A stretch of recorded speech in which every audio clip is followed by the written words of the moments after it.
네, 이수연의 애프터 출발하겠습니다. 오늘장 양시장이 모두 다 조정을 받고 있죠.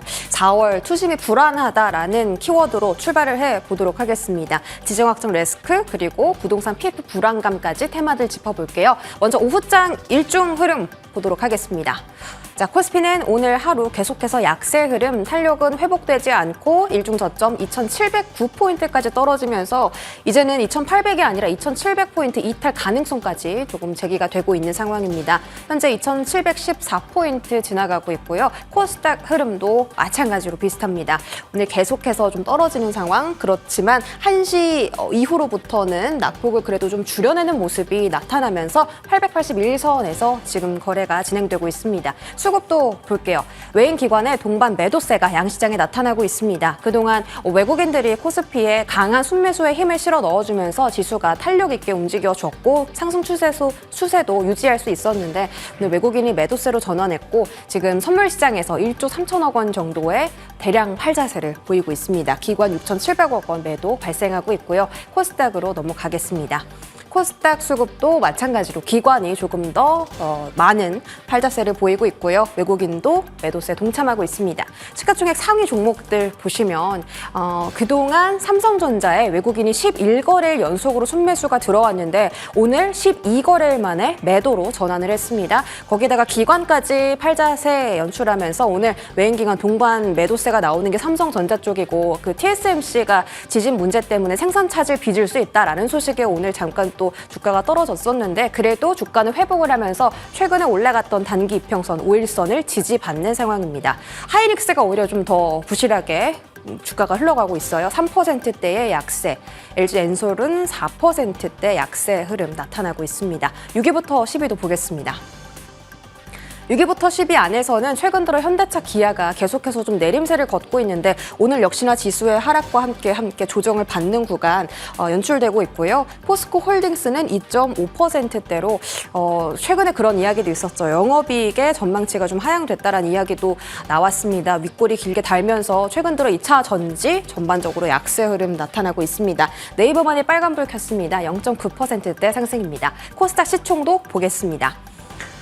에코프로 형제주들 오늘 낙폭이 깊습니다. 에코프로가 7%, 에코프로 BM이 6%로 지금 2차 전지주들이 정말 큰 폭격을 맞고 있는 상황인데 2차 전지와 또 하나 폭격을 맞는 섹터가 바로 제약바이오잖아요. 어제 3천당 제약 크게 급락을 했었는데 알테오젠은 어제 하락분을 조금을 만회하면서 다시 17만 원 선 위로 올라왔고 HLB가 시가총액이 상당히 많이 날아갔습니다. 오늘도 3% 약세인데 보시는 것처럼 하락분을 만회한 모습이 나오고 있죠. 엔캠은 이렇게 큰 종목이 지금 상한가 시도에 들어갔습니다. 26%의 급등을 보이면서 현재 구간 33만 원 터치 중이고요. 6위부터 10위도 보겠습니다.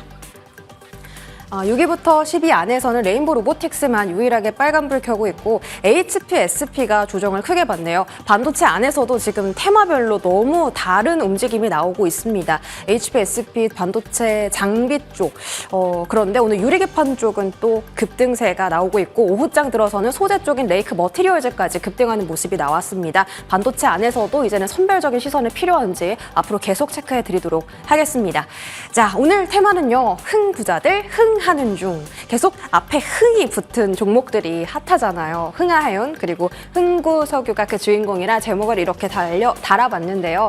지금 그 중동 쪽의 리스크가 올라가고 있습니다. 중동 확전 우려, 이란이 영사관을 폭격하면서 이스라엘에 보복을 공언했다. 이런 소식이 어제 전해졌고요. 그러면서 이 긴장감이 올라가다 보니까 국제 유가까지도 같이 급등하는 모습이 나왔습니다.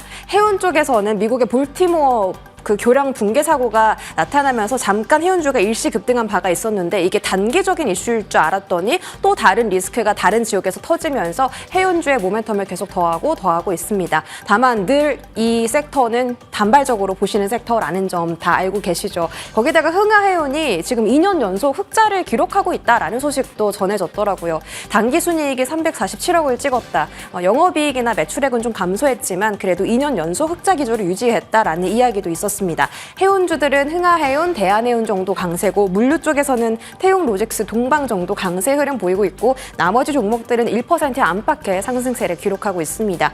국제 유가도 6개월 내 최고치를 경신했다라는 소식 오늘 다 확인을 하셨을 텐데요. 오늘 오펙 플러스 회의가 열리는데 오펙 플러스에서도 감산 기조가 이뤄질 전망이다라는 이야기가 나오면서 국제 유가가 조금 더 올라갈 수 있다라는 전망도 나오고 있습니다. 흥구석유는 오늘 거래량이 크게 터지긴 했는데 윗꼬리를 달면서 상승분을 많이 반납한 흐름이 연출되고 있습니다. 다음 화면 보겠습니다. 자, K조선이 3년 만에 중국을 제치고 다시 세계 1위를 탈환을 했습니다. 한중일의 1분기 수주액 및 수주량인데 사실 일본은 신경 쓸 만한 그 수치도 아니고요. 사실 그 한국과 중국의 수치만 보시면 되는데 이건 수주액, 이건 수주량입니다. 중국은 박리담을 많이 하는 국가고 우리나라는 고부가가치의 선박을 많이 팔고 있기 때문에 수주액으로 봤을 때 136억 달러로 세계 1위를 달성을 했습니다. 전 세계 거의 절반 가까운 일감을 우리나라가 가져온 거고 그게 다 친환경 고부가가치 선박, LNG 그리고 암모니아선입니다. 거기다가 산업부에서 상반기, 하반기에 하나씩 조선이나 조선 기자재 쪽에 모멘텀이 될 만한 어떤 확대 방안을 마련할 예정이다라고 하기 때문에 정부 정책에 대한 이슈도 있다라는 점 챙겨보시고요. 오늘 조선주가 그렇게 크게 다 부각을 받는 건 아닙니다. 시장이 좀 많이 눌리고 있기 때문에 삼성중공업 정도 가장 좀 상승이 높고 HD 한국조선해양, 현대미포조선도 빨간불 켰다. 이 정도 의미만 좀 두면 좋을 것 같습니다. 그런 가운데 기자재 안에서는 힘이 좋은 종목이 하나 있는데 바로 앞에 있는 BMT입니다. BMT가 오늘 두 자릿대 상승 기록하고 있었고 현대임스도 오후장 거의 가까운 시각에 BMT를 따라가는 흐름이 연출되고 있었거든요. 조선 쪽 이야기는 계속 올해 실적이 좋다라는 소식이 들려오기 때문에 지속적으로 체크가 필요한 부분인 것 같습니다. 앞으로도 확인 잘 해드릴게요. 자, 지금 시간 해운주 스탁 어떤지 보겠습니다. 흥하해운이 22.7%로 상승세를 유지하고 있고요. 최근 들어서 상승했다 하락했다 하는데 오늘은 조금 더 레벨업이 된 움직임 나타나고 있습니다. 대한해운 윗골이 달았고 HMM, 펜오션도 함께 빨간불 켜고 있는 상황 확인해 보셨습니다. 마지막 테마 열어보겠습니다. 마지막 테마, 삼성과 GS가 사우디에서 수주 잭팟을 터뜨렸다라는 이야기죠. 그 GS건설과 삼성 엔지니어링이 사우디에서 가스플랜트 공사 수주를 했어요. 근데 GS건설은 1조 6천억 원 규모고 삼성 엔지니어링은 8조 원 규모입니다. 삼성 엔지니어링이 더 큰 파이의 수주를 챙긴 건데 그 GS건설은 이 패키지 2번 수주를 따냈고 삼성은 패키지 1번과 4번을 따냈습니다.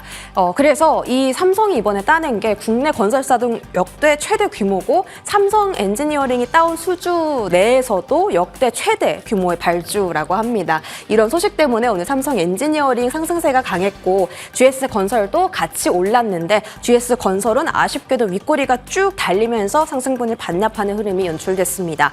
자, 그럼 앞으로 건설사들 계속 챙겨봐야 할까? 좀 궁금해 하시는 분들 많으실 텐데 다음 한번 보겠습니다.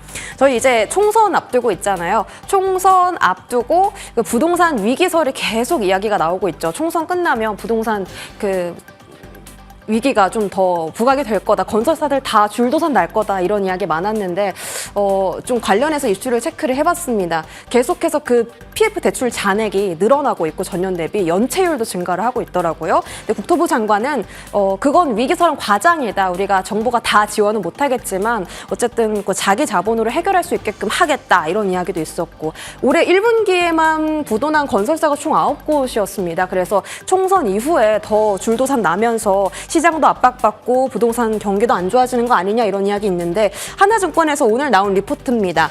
일단 양당이 부동산 정책을 내놨는데 거기서 단기적으로 일단 건설사들에게 좋을 건 없다. 주가를 부양할 만한 이야기는 없다인데 사실 장기적으로 봤을 때는 있다였거든요. 철도 지하화, 실버타운 확대, 원전 그리고 CCUS, 탄소포집 요즘에 이야기 많이 들어보셨죠. 관련해서 최근에 그린케미칼이나 KC코트렐이 한 번씩 주가가 튄 적이 있었습니다. 이 이야기가 장기적으로 안고 갖고 갈 만한 재료인지도 확인해 보시고 그 외에 체크해 볼 만한 섹터는 인테리어 건자재 쪽으로 LX 하우시스와 한샘을 좋게 본다라고 했었고 시멘트 쪽은 안 좋다. 이제 하락 사이클 초입이다라는 이야기가 리포트에 있었습니다. 그리고 매출액 대비해서 현금 여력이 감소하는 기업으로는 이렇게 건설사들 체크를 해놨으니까 건설사가 무조건 좋다 이런 건 아니고요. 앞으로 이슈를 좀 계속 정책적인 부분도 체크를 해야 할 필요가 있다라는 점 확인시켜 드리려고 준비해봤습니다. 브리핑 여기까지 전해드릴게요.